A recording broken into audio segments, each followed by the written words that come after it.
Boa noite, pessoal. Graça e paz. Agora sim, né? Dei uma entrada aí para fazer um teste de som. Até minha esposa me deu uma excelente ideia, né? Que eu posso ter um Instagram aí sem ninguém seguindo só para fazer esse tipo de teste para live. Então teve gente que achou que a gente ia começar a aula mais cedo, mas não, a gente está começando pontualmente agora às 10 horas da noite. Eu vou dar um tempinho aí para o pessoal poder entrar. Já tem uma galera entrando. Tem até um barber house oficial. Aí já tem um lugar para eu cortar o cabelo, ó. Eu vou colocar aqui o tema da nossa aula fixado aqui. A Mauri entrou, Pai do Senhor Mauri, Pai do Senhor Daniel tá entrando também. Eu tô meio enrolado hoje porque o meu tripézinho que eu uso aqui para gravar, para fazer live, teve um probleminha. Me confirme aí se vocês estão me ouvindo bem. Tá dando para ouvir direitinho?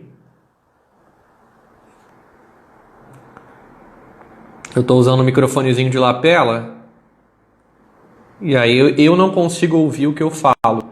Mas me digam aí se vocês estão me ouvindo perfeitamente, tá dando para ouvir direitinho. Que bom que está dando para ouvir direitinho. Eu vou dar mais um tempinho. Vocês que já entraram, se puderem ajudando aí a gente, enviando o aviãozinho para mais pessoas poderem entrar. Que bom, Amauri, que bom que tá bom o som e a imagem. Eu coloquei uma luz aqui perto de mim para ficar mais claro. Tem uma galera boa entrando aí. Guilherme entrou, Vinícius, Davi Fidelis, grande amigo também lá da Congressional do Retiro. Que bom que tá bacana, Davi. Pessoal que tá entrando, me ajuda aí enviando pelo aviãozinho, convidando outras pessoas que você sabe que gosta de teologia para aprender um pouquinho. A gente daqui a 2 minutinhos, eu sempre dou uma tolerância, né? Para o pessoal entrar. A gente vai começar mesmo a nossa aula. Eu também estou usando o aviãozinho aqui, convidando o pessoal. Eu estou provisoriamente sem professor auxiliar, né? O meu amigão Matheus, que estava me ajudando, ele está tendo alguns compromissos que ele não está conseguindo entrar. Mas a gente vai se virando. Eu vou acabar de enviar aqui alguns aviãozinhos e eu vou explicar para quem está hoje aí a primeira vez qual é a dinâmica da nossa aula. Vão convidando pessoas. Espero que a maioria de vocês tenha lido o material, pelo menos quem está no grupo comigo, né? Ou quem eu mandei o material. A gente já está pensando aí nas próximas aulas. Pronto, já chamei bastante gente aqui no aviãozinho. Marquinhos entrou, Marcos... Ih, tô errando o seu Marcos. É Marcos Vinícius, eu ia te chamar de Marco Aurélio. Igor entrou, Cas Simões, que deve ser Lucas, eu acho, né? Cas Simões entrou. Muita gente boa. Bom, ainda tem gente para entrar, mas como a gente tem que ser pontual e o tempo é curto, 1 horinha é curto, é pouco tempo, vamos começar do começo, né? Para quem está entrando a primeira vez, essa aula é parte de um projeto, ela é a 4ª aula.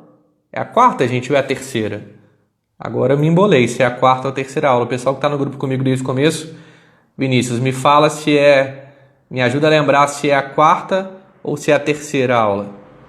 Não me lembro, mas é a nossa 3ª ou 4ª aula. A última vai ser na semana que vem, eu acho que essa já é a 4ª, se eu não estou enganado. E a ideia é a gente conversar um pouco sobre teologia aqui no Instagram. A gente está falando nesse tempo sobre o ser de Deus e os seus atributos. Como é que está sendo a dinâmica da aula? Eu mando material para o pessoal que se interessa. Obrigado, Igor, aí, por ser fã. Eu também sou bastante seu fã. Eu mando o material. Obrigado pela lembrança aí, Mauri. A 4ª aula. A gente vai encerrar na 5ª semana que vem, se Deus quiser. Eu mando material para o pessoal. E aqui na aula online a gente tem mais ou menos 35, 40 minutos onde eu vou explicar a apostila. Inclusive, se você está aqui e não tem apostila, você pode falar comigo, que eu envio para você. Se você ficar até o final, é o compromisso que eu faço com você, ficou até o final, eu te dou a apostila de presente. Eu vou explicar os conceitos que a gente está tratando na apostila, tá? durante aí 35, 40 minutos. E os 20 minutos finais eu sempre uso para tirar as dúvidas de vocês. Essas aulas, todas elas estão gravadas lá no meu canal do Instagram. Você pode procurar lá Lucas Brandão, você vai me encontrar, vai encontrar meu canal no YouTube. E todas essas aulas estão sendo postadas, estão sendo colocadas lá no YouTube. Elas estão disponíveis lá para você assistir. Se você quiser assistir a aula 1, 2 e 3, para você entender melhor como a gente chegou aqui, né, essa área do ser de Deus e dos atributos de Deus, a gente chama de teontologia. É uma matéria da teologia sistemática, então a gente tem uma sequência sistemática. Então, se você assistiu hoje pela primeira vez, você pode ir lá assistir as outras aulas para você entender um pouquinho melhor da onde a gente partiu e para onde a gente está indo. Então, a gente vai ter 40 minutos de explicação e mais 20 minutos no final para tirar dúvidas.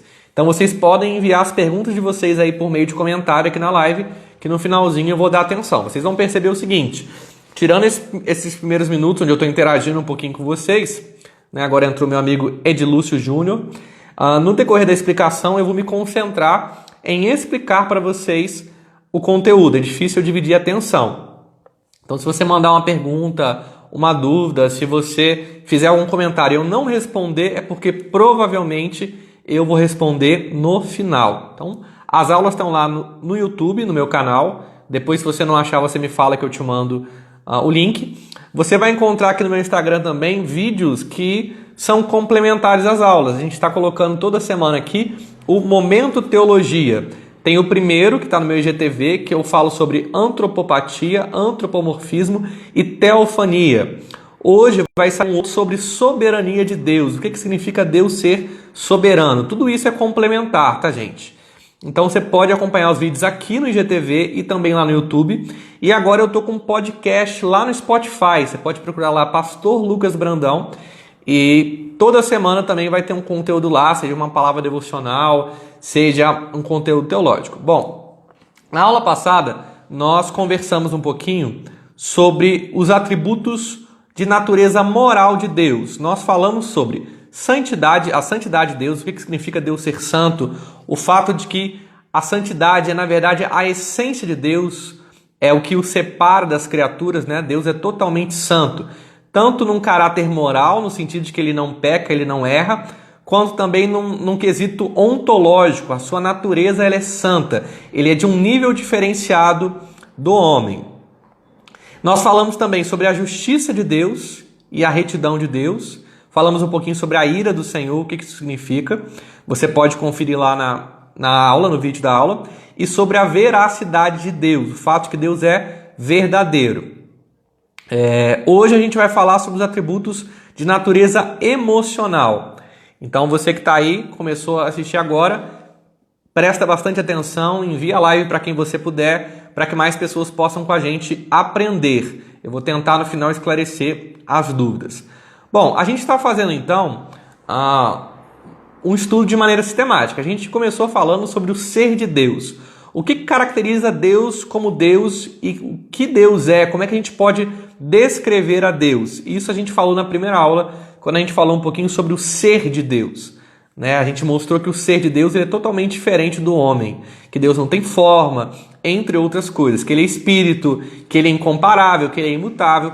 E a gente foi falando dos atributos de Deus, até que na aula retrasada a gente fez uma classificação dos atributos de Deus. A gente dividiu basicamente em atributos comunicáveis e atributos incomunicáveis. O que significa isso? Só para você que está entrando entender. Os atributos comunicáveis são aqueles que, em algum nível, Deus comunicou a nós ou Deus dividiu conosco. Nós temos algo desses atributos. Não que nós tenhamos no mesmo nível que Deus tem, né, gente? A gente não tem. Mas isso é a semelhança que nós temos com Deus, vamos dizer assim. A gente tem falado aqui, já falei isso algumas vezes, sobre o imago Dei, o fato de que nós fomos criados à imagem de Deus. É até bem provável que semana que vem eu faça uma live com um amigo, que talvez entre aí depois, que é o Edinho, que é meu colega de estudos lá na pós-graduação, que a gente está estudando isso na pós-graduação agora, né? Antropologia. E na antropologia cristã a gente estuda sobre o homem ser criado à imagem de Deus. Então, pelo homem ter sido criado à imagem de Deus, ele tem algumas semelhanças, ele tem um pouco de alguns dos atributos de Deus.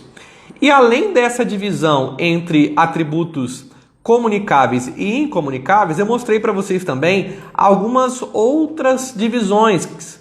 Não que o ser de Deus seja dividido, eu já falei isso com vocês também, que o ser de Deus é único e ele não é dividido. Deus não é um pedaço amor, um pedaço justiça. Deus é um todo. Mas a fim de estudar, a gente divide, vamos dizer assim, com um efeito pedagógico, um efeito didático, para que fique mais fácil a gente compreender a Deus naquilo que Deus quis ser compreendido, né? Uma premissa importante, um pressuposto importante da teologia é que a teologia não estuda Deus, ela estuda a revelação de Deus, aquilo que Deus quis se revelar a nós. Então a gente já sabe que o nosso conhecimento ele vai ser limitado ao que a Escritura ensina, mas ele vai ser verdadeiro porque ele provém de Deus. Então a gente falou de atributos de natureza moral na semana passada, hoje a gente vai falar de atributos de natureza emocional e semana que vem a gente vai encerrar esse conteúdo falando sobre a Trindade, o que significa a doutrina da Trindade, o que significa um Deus único que subsiste em 3 pessoas, um Deus triuno, que é Pai, Filho e Espírito Santo. Como é que as pessoas da Trindade se relacionam, qual a relação que há entre o Pai, o Filho e o Espírito Santo. Não é um assunto fácil, mas a Bíblia nos dá algumas direções e a gente vai tentar estudar o assunto à luz da Escritura e com a ajuda aí do que os teólogos sistemáticos já organizaram para a gente compreender melhor. Bom, a gente vai falar hoje então dos atributos de natureza emocional. E eu começo a apostila dizendo para vocês que eu não acho esse nome o mais adequado. Por quê? Quando eu penso na palavra emocional, geralmente a gente pensa em alguém emotivo. Quando a gente fala assim, fulano é muito emocional, fulano é muito emotivo. Eu penso em alguém aonde emoção talvez é um tipo de fragilidade, ou é talvez um tipo de característica muito humana. Então, quando eu falo atributos de natureza emocional ou atributos emocionais, eu não posso ter aí como paralelo as emoções humanas, porque as emoções humanas são muito falhas, né? Tudo que há em Deus é perfeito, porque um dos primórdios, um dos principais atributos de Deus também é a sua perfeição. Então, Deus não é emotivo, apesar de ter atributos que nós chamamos de emocionais, porque eles nos lembram, né? Eles trazem luz às emoções humanas. Nós só conhecemos o que é amor porque a Bíblia diz que Deus é amor. Então, na maneira como Deus trata o homem, quando Deus trata com amor, a gente conhece o que é amor. A gente só pode dizer que alguém é bom ou saber o que é bondade porque a gente tem uma referência em Deus. É por isso que a gente classifica eles dessa maneira. Então entenda que não é uma questão emocional humana num sentido emotivo ou num sentido de fragilidade, porque Deus é perfeito, completo em si mesmo e totalmente independente. Ele não depende de nada ou de ninguém, ele simplesmente é. Bom, o primeiro atributo de natureza emocional, eu até estou com uma dificuldade aqui, porque eu silenciei as notificações, mas continua piscando notificação de WhatsApp, de Telegram aqui na minha tela. Depois eu vou aprender como é que eu faço para que isso não apareça, não me interrompa aqui na live. Mas o primeiro que a gente listou na apostila é a bondade de Deus. Nós já falamos sobre a veracidade de Deus na aula passada e demonstramos que Deus, ele é o nosso padrão de verdade. Como é que eu sei o que é verdade, o que é mentira, o que é certo e o que é errado? Eu tenho Deus e a sua revelação por meio da palavra como a minha base, né? A gente falou da justiça de Deus e eu disse que, inclusive, as leis que nós temos, elas têm uma forte base judaica cristã. As leis humanas bebem muito da Bíblia. Por que matar é errado? Por que roubar é pecado? Por que adulterar é errado? Porque a Bíblia, ela ensina sobre essas coisas. Então, a palavra de Deus é o padrão de verdade.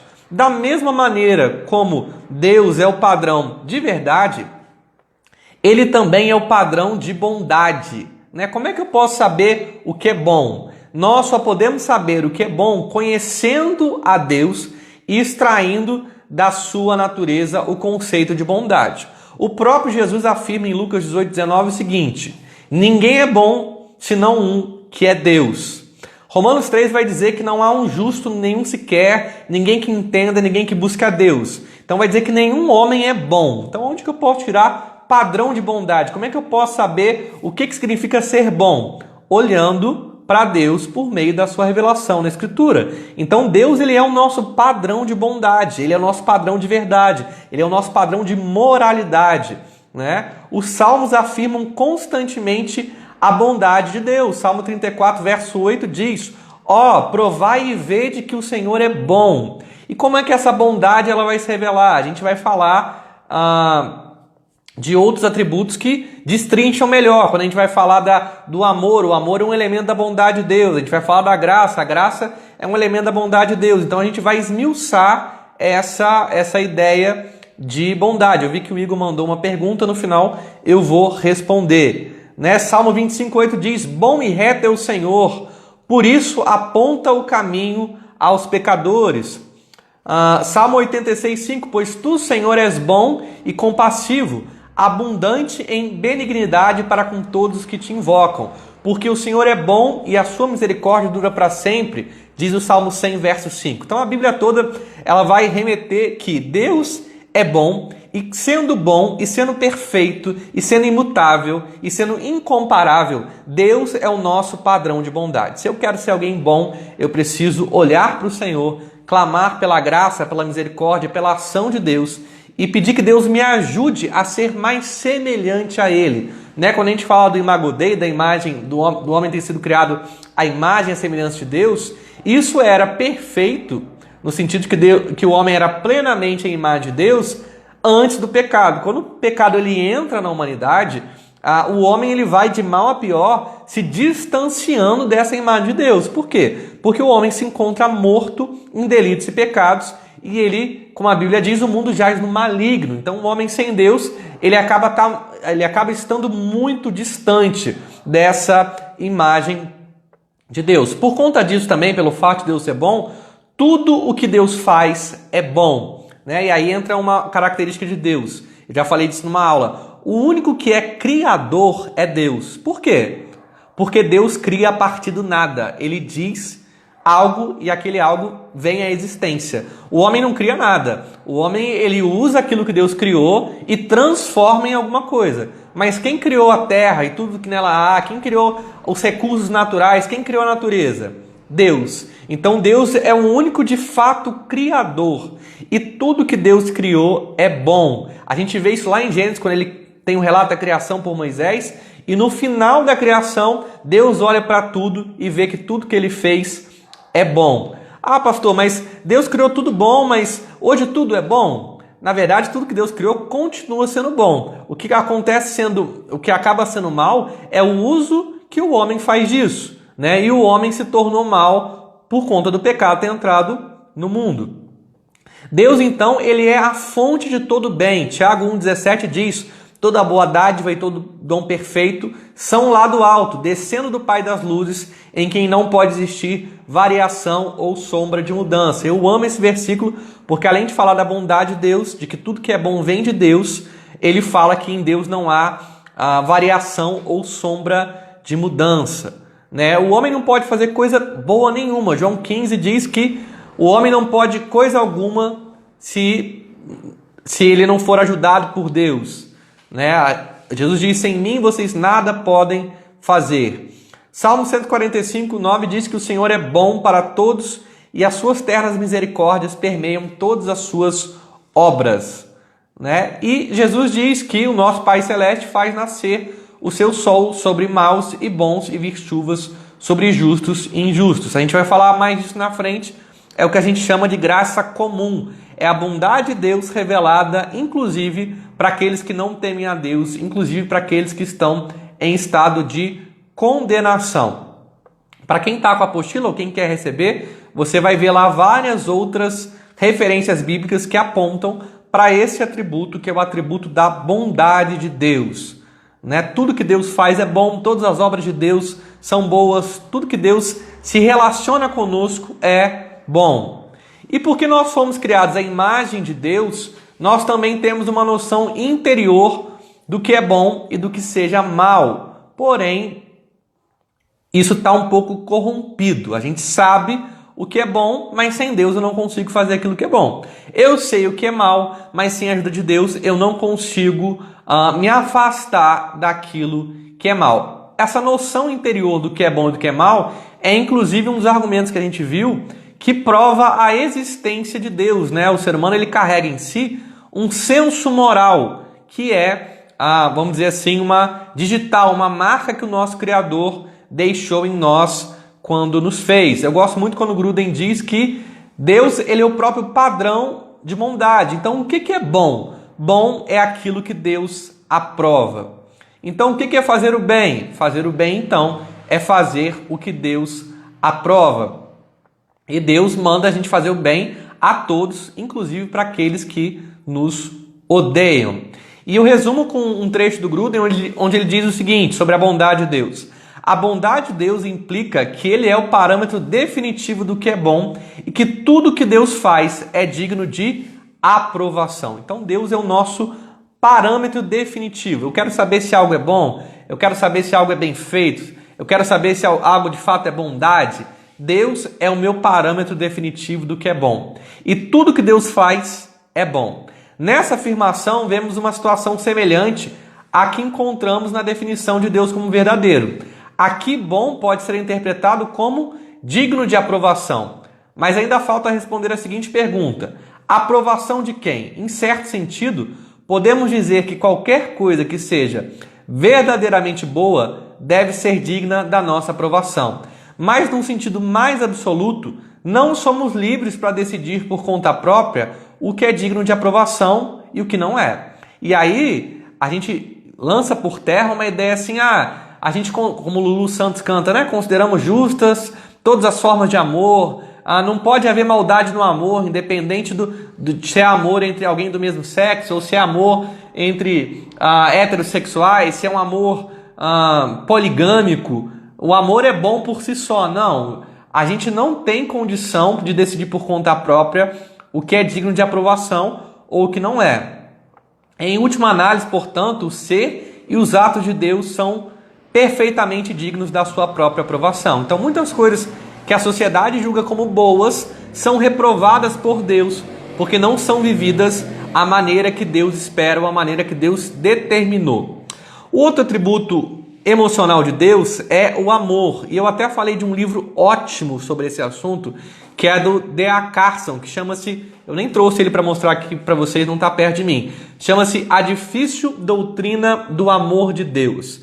Nesse livro, o D.A. Carson ele vai tratar de como é difícil no meio gospel, no meio crente, e como é equivocada muitas vezes, a ideia do que é amor, do que é o amor de Deus. Porque assim como Deus é o nosso padrão de bondade e de verdade, Ele é também o nosso padrão de amor. Agora, o amor de Deus, ele não é esvaziado dos seus outros atributos. Porque com certeza você ouviu alguém falando assim, pastor, mas eu peco assim, mas Deus é amor. Pastor, eu não consigo viver longe disso, mas Deus é amor. Pastor, eu continuo assim, mas Deus é amor. Então a gente usa muitas vezes o amor de Deus para justificar os nossos erros, achando que o fato de Deus ser amor significa que Ele não é justiça, ou significa que Ele não é ira, ou significa que por Ele ser amor, Ele não se importa com o mal, Ele se torna alguém sem justiça. Mas eu falei na aula que a gente falou de atributos comunicáveis e incomunicáveis, que todos os atributos de Deus estão em pé de igualdade. Deus é plenamente amor, plenamente justiça, plenamente ira, plenamente santo. Por isso ele tem um padrão moral. Muita gente vai achar que o amor é livre, mas na verdade, Jesus disse em João 14:21, aquele que tem os meus mandamentos e os guarda, esse é o que me ama. Então, para amar a Deus, eu preciso conhecer e obedecer os mandamentos. Eu não posso viver de qualquer maneira. Muita gente hoje quer descredibilizar, por exemplo, a lei moral de Deus, achando que Deus ele quer simplesmente que a gente o ame, mas sem nenhum padrão. Né? Como querem descredibilizar também a soberania de Deus. Mas o amor de Deus não é um amor emotivo, sentimental ou um amorzinho mamão com açúcar. A gente vai entender melhor o que ele é, mas ele, para começo de conversa, tem que entender que ele não está esvaziado dos seus demais atributos. Bom, ligado à bondade está o amor de Deus. A Bíblia diz que Deus ama. A Bíblia não apenas diz que Deus ama, mas que Ele é o amor. 1 João 4,8 declara que Deus é amor. Coerente com o que já vimos sobre a relação entre os atributos e o ser de Deus, o amor não é só um exercício de Deus, mas parte da natureza. Deus, Ele não tem amor, Ele é amor. É intrínseco, faz parte do ser dele, é parte da sua natureza. O amor tem sido entendido como o ato de doar-se a si mesmo.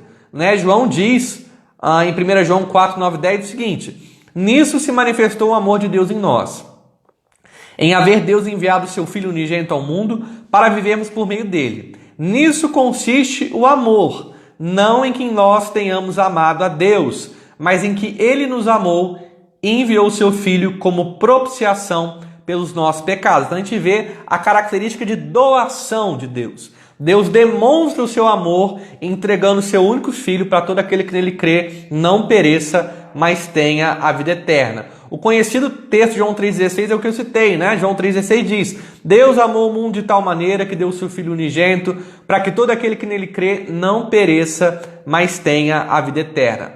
A Bíblia usa a palavra amor em vários sentidos. O próprio grego, ele tem várias palavras para amor, tanto no grego quanto no hebraico. Aqui eu não vou entrar no pormenor linguístico, mas qual é o foco? Eu tenho que entender o contexto para saber qual o tipo de amor que eu estou lidando. Se é um amor familiar, se é um amor erótico, se é um amor ágape.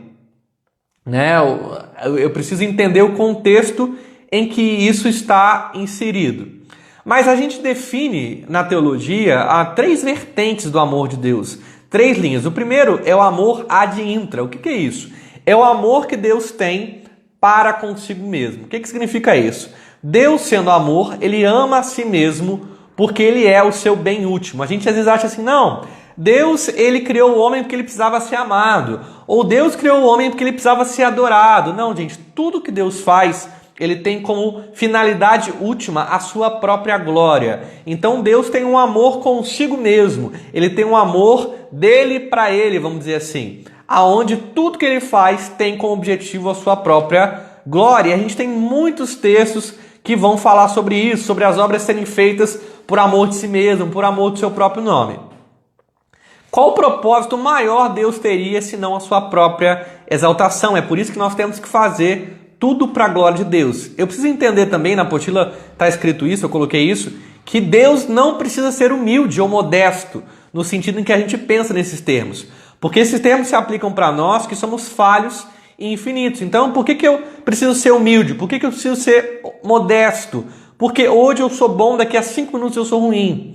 Agora eu amo, vai passar 10 minutos eu deixo de amar, eu erro, eu peco. Agora Deus, Ele é perfeitamente bom em tudo. Deus não tem falha, Deus não tem erro. Deus é o tempo todo perfeito, Ele é plenamente perfeito. Por isso, o maior objetivo de Deus é a glória do seu próprio nome. Ele faz por amor de si mesmo. Deus não criou o homem porque Ele tinha alguma necessidade. Ele criou porque simplesmente, na sua soberania, Ele quis criar o homem, tá? Ele é incomparável, então o bem maior, a glória maior sempre vai ser para o seu nome. O objetivo do Senhor é que o seu nome seja glorificado. A gente vê isso desde o Antigo Testamento até o Novo. Deus é a soma de todo bem e de toda perfeição. E é isso que nós chamamos de sua glória, o conjunto das suas perfeições. Ele é zeloso da sua glória. Ele diz em Isaías 42:8, eu sou o Senhor, este é meu nome, a minha glória, pois, não darei ao trem. Ele vai dizer também em Isaías 48:11, por amor de mim é que faço isso, porque como seria profanado o meu nome? A minha glória não dou ao trem. Então a primeira característica do amor de Deus é o amor que Deus tem por Ele mesmo. E esse amor é manifesto também entre as pessoas da Trindade, O Pai ama o Filho ama o Pai, o Espírito ama o Pai e o Filho, E o Pai e o Filho amam o Espírito. Então há uma relação de amor no conselho da Trindade, na questão ontológica, na questão do ser de Deus. A gente tem muitos textos que vão retratar isso, como João 15:9, João 17:24, Mateus 3:17. Há também o amor ad extra, que é o amor que Deus tem para com a obra das suas mãos. Deus, ele ama tudo aquilo que ele criou. Por isso ele ama o homem e ele ama a criação, a natureza, os animais.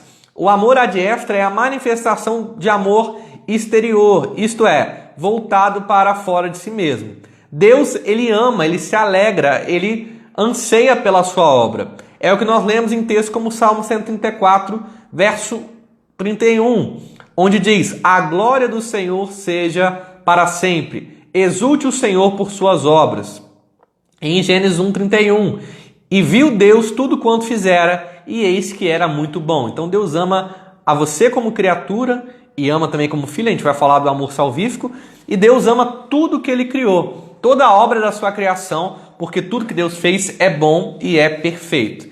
E o terceiro viés, ou a terceira seção que a gente classifica o amor de Deus, é o amor salvífico, que é o amor especial de Deus para com aqueles que ele quis salvar, e é também chamado de amor eletivo. Esse amor, ele é direcionado àqueles que Deus escolheu para serem seus, ao que nós chamamos de eleitos. Como é que isso acontece?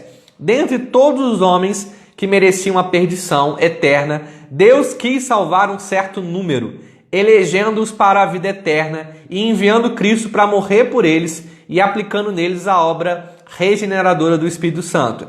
Eu não vou entrar no pormenor aqui de explicar a eleição. Por quê? Porque a eleição é matéria de uma outra disciplina, uma outra área da teologia sistemática que a gente chama de soteriologia, que é a doutrina a respeito da salvação. Então eu não vou entrar no pormenor de explicar aqui a eleição. Mas o amor salvífico, ele é manifesto quando Deus envia Jesus para morrer por aqueles que são seus. Deus demonstra amor fazendo com que Cristo sofra pela propiciação dos nossos pecados. Então, a esses que Deus escolheu, ele dá no devido tempo o dom do arrependimento e da fé através da pregação da palavra. A gente chama esse amor também de graça, né, gente? O amor salvífico. Paulo diz em Efésios 2:8-9 o seguinte: pela graça sois salvos por intermédio da fé. Isso não vem de vós, mas é dom de Deus, não por obras, para que ninguém se glorie. Então Paulo deixa claro que tanto a fé para a salvação quanto a graça são dom de Deus, são presentes de Deus. Como eu já li, 1 João 4:9-10 diz: nisso se manifestou o amor de Deus em nós, em haver Deus enviado o seu Filho unigênito ao mundo para vivermos por meio dele. Nisso consiste o amor. Olha como que o amor salvífico não começa no homem. Nisso consiste o amor, não em que nós tenhamos amado a Deus, mas em que ele nos amou e enviou o seu Filho como propiciação pelos nossos pecados. E aí eu coloco um tema que geralmente é assunto para discussão teológica, né? É se para que Deus fosse de fato amor, ele teria que salvar alguém, né? Se não houvesse salvação, se seria manifesto que Deus é amor. Primeira coisa na teologia é que o se sempre vai ser especulação, porque Deus é. Então quando eu falo se isso, se aquilo, a gente tem que se ater o máximo possível àquilo que está revelado. O que não está revelado não é para gente.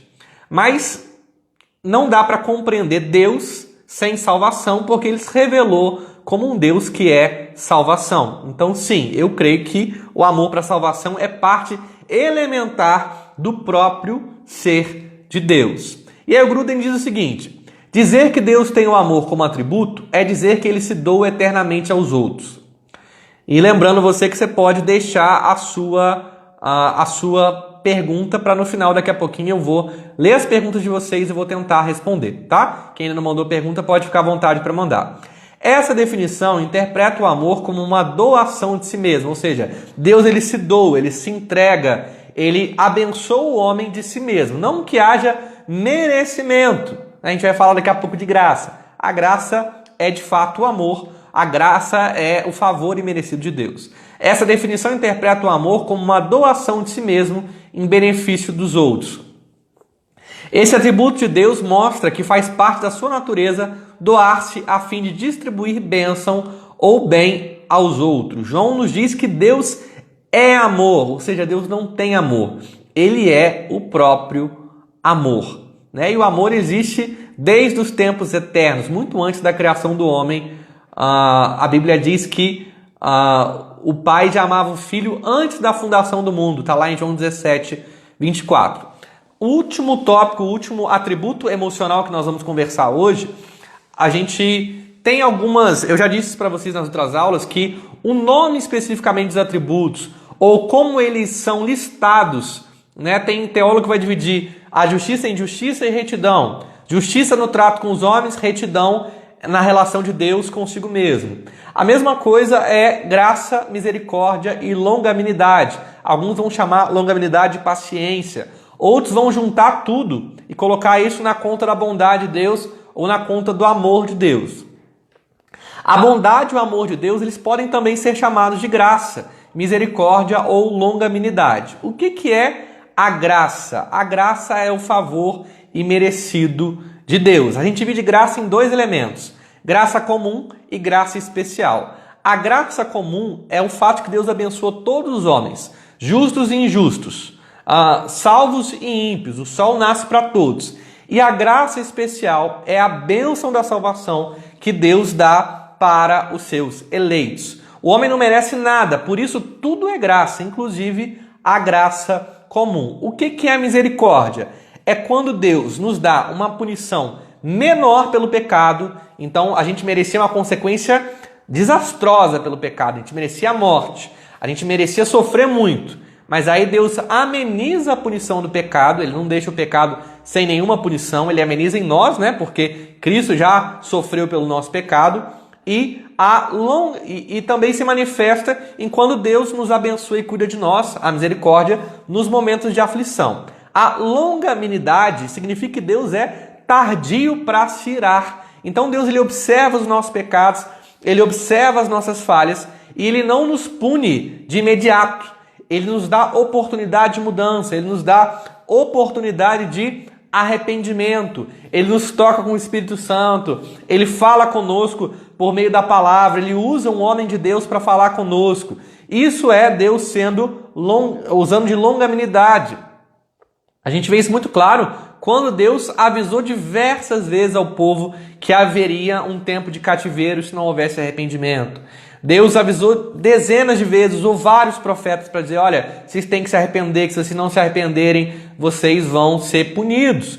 Então Deus, ele é tardio em se irar, e é isso que nós chamamos de longanimidade. Então eu já expliquei aqui resumidamente, né? Eu tive que dar uma acelerada porque o nosso tempo ele está avançando. O que é graça, o que é misericórdia e o que é longanimidade. A longanimidade, como eu disse, também é chamada de paciência de Deus. Bom, tanto a graça como a misericórdia e a longanimidade de Deus são às vezes mencionadas juntas, né? O Salmo 86,15 menciona como uma coisa só.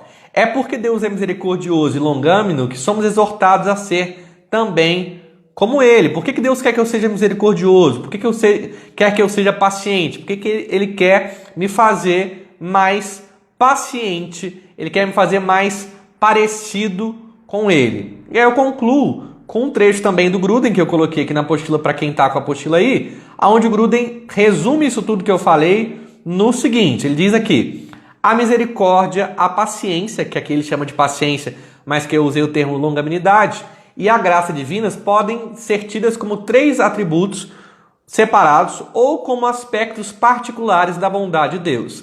As definições dadas aqui apresentam esses atributos como casos especiais da bondade de Deus, quando empregada em benefício de categorias específicas de pessoas. A misericórdia de Deus é a bondade divina para com os angustiados e aflitos.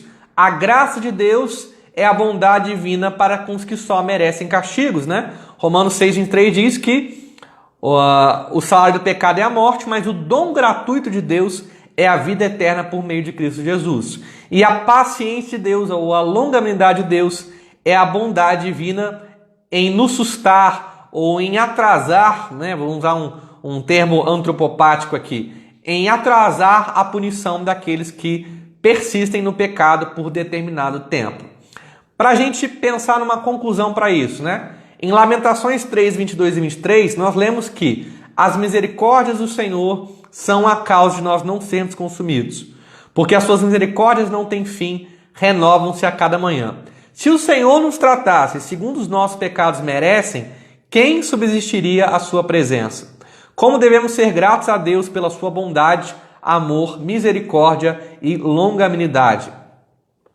As muitas misericórdias de Deus nos dão confiança e ousadia para as nossas orações, como fez Daniel, e para esperarmos dele o conforto em momento de aflição. Bendito seja o Deus e Pai de nosso Senhor Jesus Cristo, o Pai de misericórdias e Deus de toda consolação.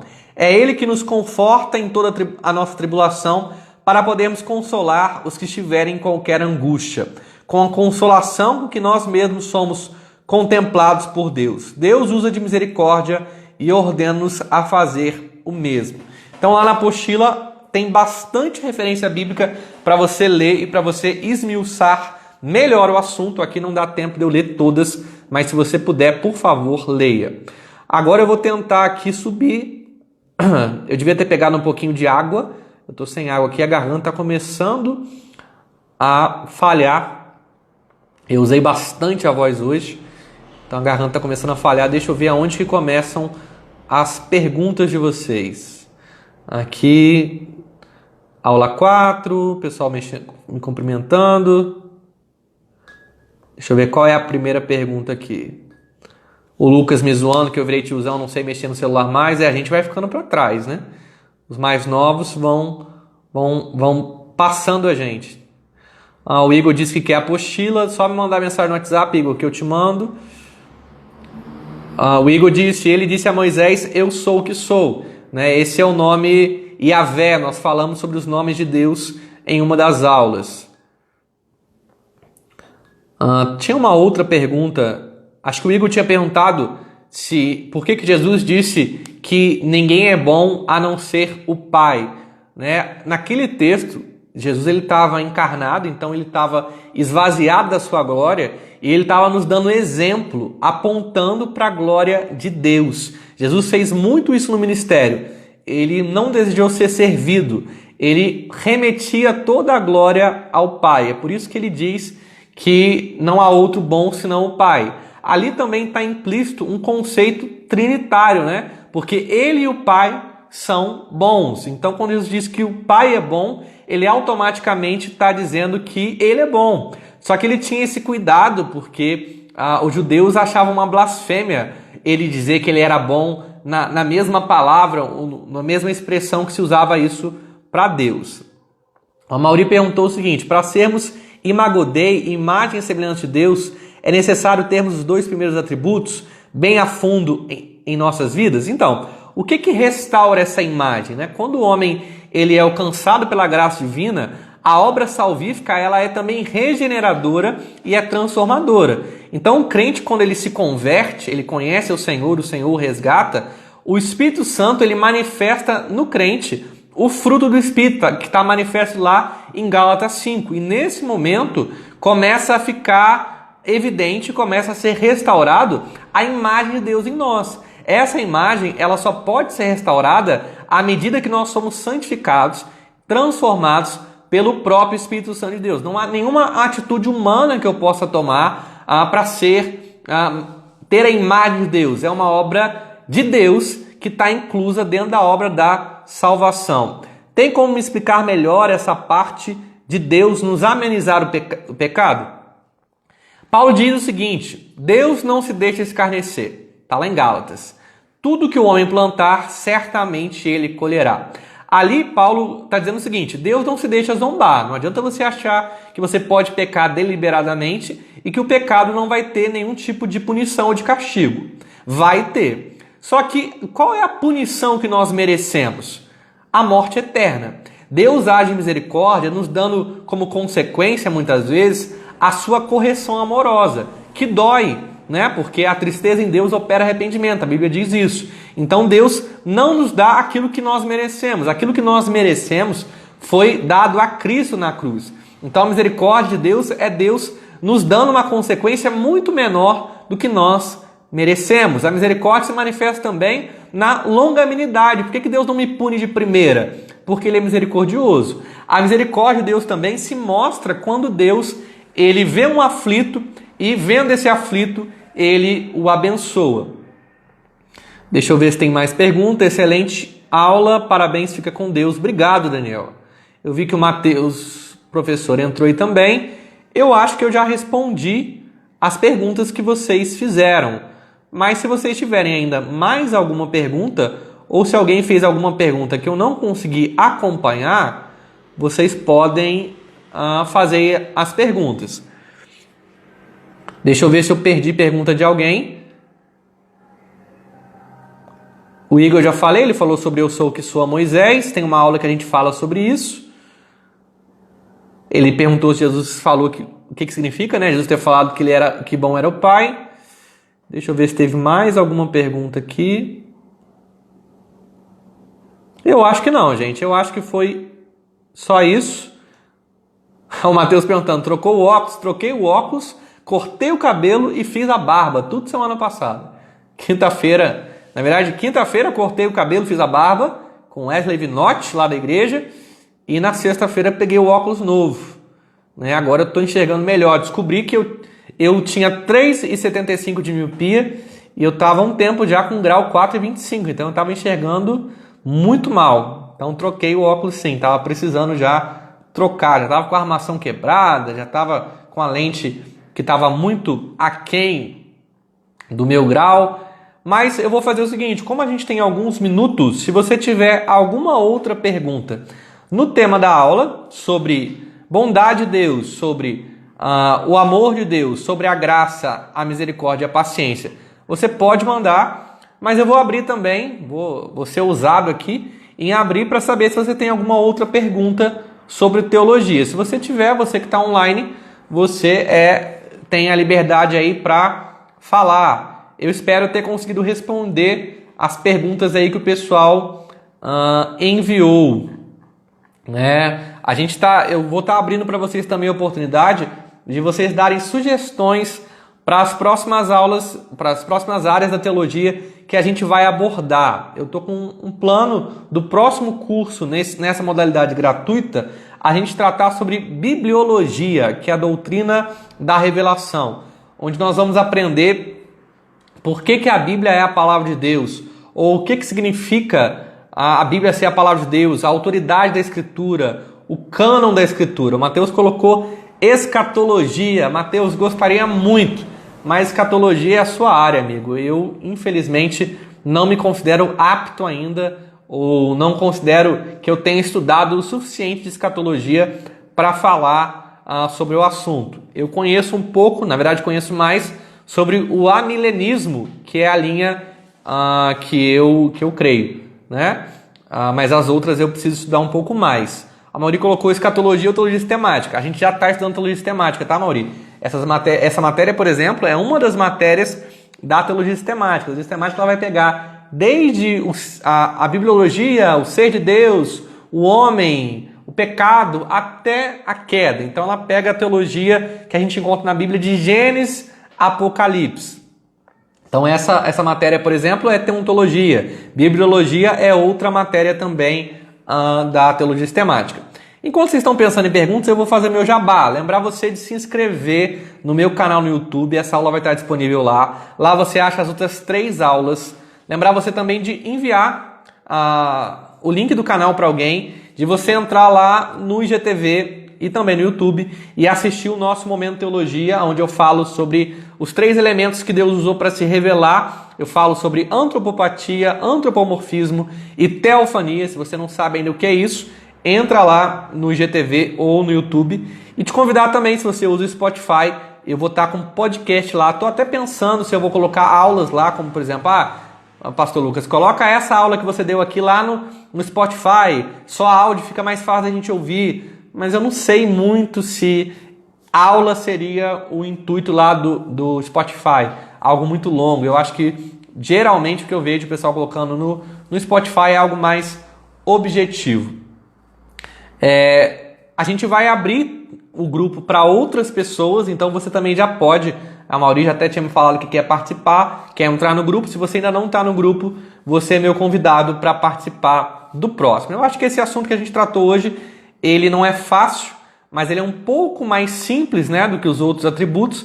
Por isso, a gente teve um pouco menos de perguntas, né? Mas eu espero que eu tenha conseguido esclarecer vocês. Eu vou encerrar aqui, agradecendo você que participou, agradecendo você que entrou agora também, dizendo que logo logo vai estar no YouTube a live, então você vai poder assistir lá no meu canal do YouTube. Gente, muito obrigado. Eu cumpri meu objetivo aqui de dividir com vocês um pouquinho de conhecimento e que nós possamos mesmo buscar conhecer mais de Deus, buscar conhecer o ser de Deus e os seus atributos naquilo que Ele quis se revelar. Eu quero encerrar orando, dando graças a Deus por essa aula e depois eu vou dar tchau e vou encerrar com vocês. Vamos orar, gente? Amém, Sofia. Você participou só um pouco. Se você quiser assistir tudo depois, quiser aprender um pouquinho sobre teologia, vai estar no meu canal no YouTube. Vamos orar, gente? Pai, nós damos graças ao Senhor, porque Tu és bom. De fato, a Tua bondade é revelada na maneira como o Senhor nos trata, é revelada no fato que o Senhor enviou Jesus para morrer por nós. O Senhor é um Deus bom, o Senhor é um Deus amoroso, o Senhor é um Deus de graça, misericórdia e longanimidade. Obrigado, Senhor, porque o Senhor é um Deus que quis ser conhecido, que se fez conhecido por meio da Tua palavra. Hoje, por meio da Tua palavra, nós temos a rica oportunidade de conhecer o Senhor, de compreender o Senhor na medida que o Senhor quis ser compreendido, de nos aproximar de Ti por meio da Tua palavra. Que nós possamos a cada dia buscar mais e mais conhecer ao Senhor com humildade, com temor e tremor diante da Tua santa palavra. Essa é a nossa oração, pedindo a Tua bênção sobre todos que participaram, sobre todos que ainda vão assistir essa aula e também sobre as próximas aulas e sobre os próximos projetos. Em nome de Jesus, amém. Gente, muito obrigado. Eu acho que hoje sai o Outro Momento Teologia, está acabando de ser editado. Então me acompanhe no Instagram, compartilha, me ajuda aí motivando outras pessoas para estudar. E fiquem na paz do Senhor Jesus. Deus abençoe vocês. Tchau, tchau, gente. Obrigado.